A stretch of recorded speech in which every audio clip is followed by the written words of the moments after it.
بسم اللہ الرحمن الرحیم۔ عزیزان محترم، سورۃ الکہف جو قرآن کریم کی 18ویں نمبر کی سورت ہے، 110 آیات اور 12 رکوع پر مشتمل ہے۔ اس میں اللہ رب العزت نے بطور عبرت اور نصیحت کے 4 قصے بیان فرمائے ہیں، 4 واقعات بیان فرمائے ہیں۔ ان میں ایک واقعہ اصحاب کہف، غار والوں کا قصہ اور واقعہ ہے۔ دوسرا ایک آدمی کے 2 باغ تھے، اس کا قصہ اور واقعہ۔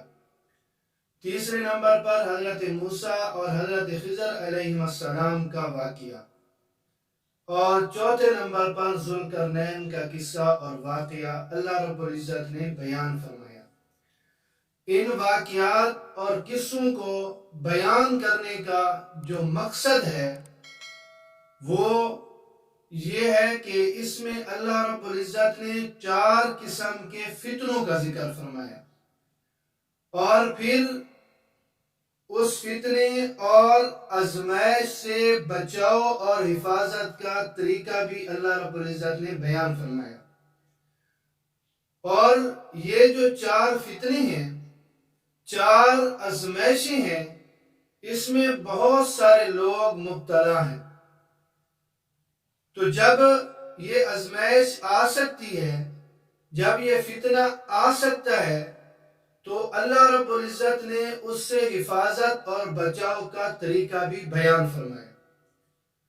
ان میں پہلے نمبر پر جو فتنہ اور آزمائش ہے وہ یہ ہے کہ ایمان پر چلتے ہوئے، دین پر چلتے ہوئے آزمائش آ سکتی ہے، آدمی آزمائش میں مبتلا ہو سکتا ہے۔ تو اب اس آزمائش سے وہ کیسے بچے، اس آزمائش سے وہ محفوظ کیسے ہو؟ تو اللہ رب العزت نے اس سورۃ الکہف میں اس کا قصہ بھی بیان فرمایا، اور اس قصے سے ہمیں جو نصیحتیں حاصل ہوتی ہیں وہ بھی آپ کی خدمت میں پیش کر رہا ہوں۔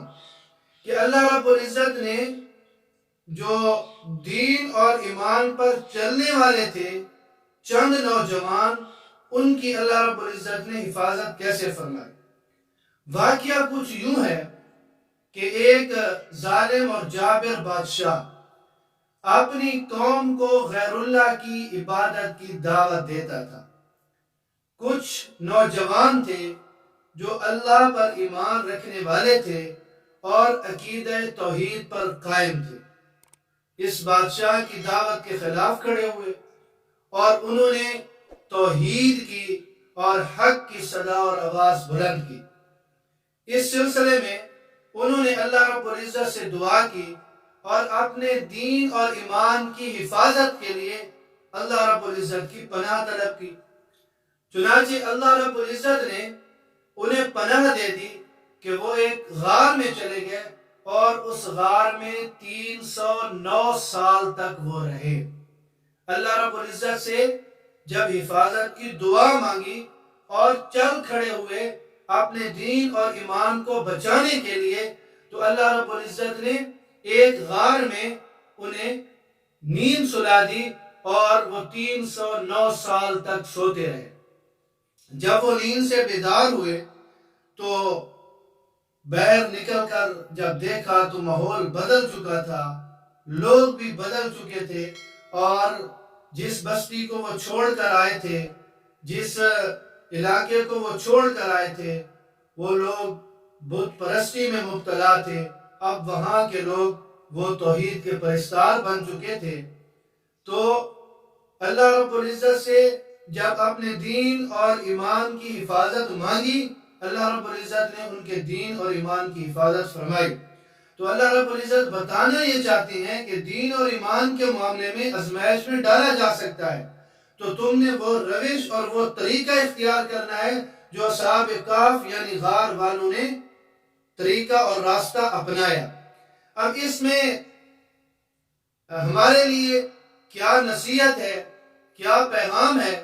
تو وہ یہی ہے کہ انسان اپنے دین اور ایمان کو بچانے کے لیے اللہ رب العزت کی رسی کو مضبوطی سے تھامے رکھے، کیونکہ اللہ رب العزت کا وعدہ ہے کہ جو اس رسی کو مضبوطی سے تھامے رکھے گا اللہ رب العزت اس کی حفاظت فرمائے گا۔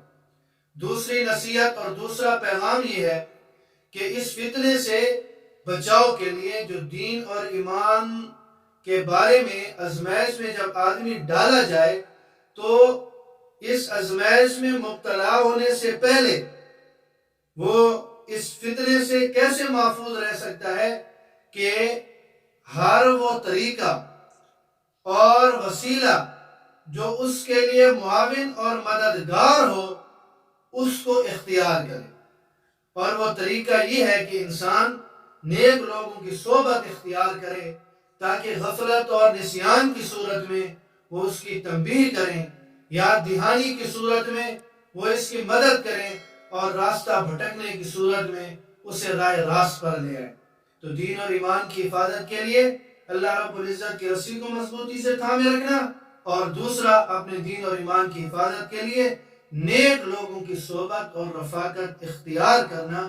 یہ اللہ رب العزت نے ہمیں اس اصحاب کہف کا قصہ بیان فرما کر ہمیں یہ پیغام دیا ہے، ہمیں یہ نصیحت عطا کی ہے کہ وہ روش اور وہ طریقہ اختیار کرنا چاہیے جو اصحاب کہف نے اختیار کیا تھا کہ دین اور ایمان کے بارے میں آپ آزمائش میں ڈالے جا سکتے ہو، تو پھر وہی راستہ اور وہی طریقہ ہے جو میں نے آپ کے سامنے بیان کر دیا۔ یعنی اللہ رب العزت قرآن کریم میں یہ واقعہ بیان فرما کے ہمیں پیغام، درس اور سبق دینا چاہتے ہیں۔ اللہ رب العزت میرے اور آپ کے دین اور ایمان کی حفاظت فرمائے۔